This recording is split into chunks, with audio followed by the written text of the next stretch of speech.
নজর রাখবো পরবর্তী খবরে। পশ্চিমবঙ্গ বার কাউন্সিলের নির্বাচনে নির্ঘণ্ট প্রকাশ। 19 এবং 20 ফেব্রুয়ারির নির্বাচন। 15 মার্চের মধ্যে ফলাফল ঘোষণা। 25টি আসনে ভোট, 8টি আসন সংরক্ষিত মহিলাদের জন্য। পশ্চিমবঙ্গ বার কাউন্সিলের নির্বাচনে নির্ঘণ্ট এবার প্রকাশ্যে এসেছে। 19 এবং 20 ফেব্রুয়ারি 2026-এ নির্বাচন হবে। 15 মার্চের মধ্যে ফলাফল ঘোষণা করতে হবে। 25টি আসনে ভোট গ্রহণ পর্ব এবং 8টি আসন সংরক্ষিত মহিলাদের জন্য। আর বিস্তারিত এই বিষয়ে জানাবেন ফোন লাইনের সঙ্গে রয়েছেন প্রতিনিধি পীযূষ কান্তিলাল। পীযূষ দা,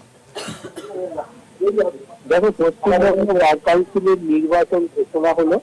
পশ্চিমবঙ্গ বার কাউন্সিলের নির্বাচনের যে নির্ঘণ্ট ঘোষণা করা হয়েছে, তার মধ্যে আগামী ফেব্রুয়ারি মাসে অর্থাৎ 19 এবং 20 ফেব্রুয়ারি এই দুদিন নির্বাচন হবে এবং মার্চ মাসের 15 তারিখের মধ্যে এর ফলাফল ঘোষণা করা হবে, এমনটাই ওই নির্ঘণ্টে জানানো হয়েছে।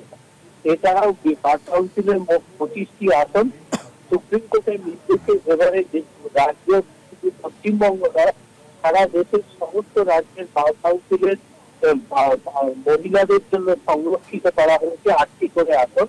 অর্থাৎ এই 8টি আসনের মধ্যে মহিলারা অংশ নেবেন এবং মার্চের ফলাফল ঘোষণা হবে।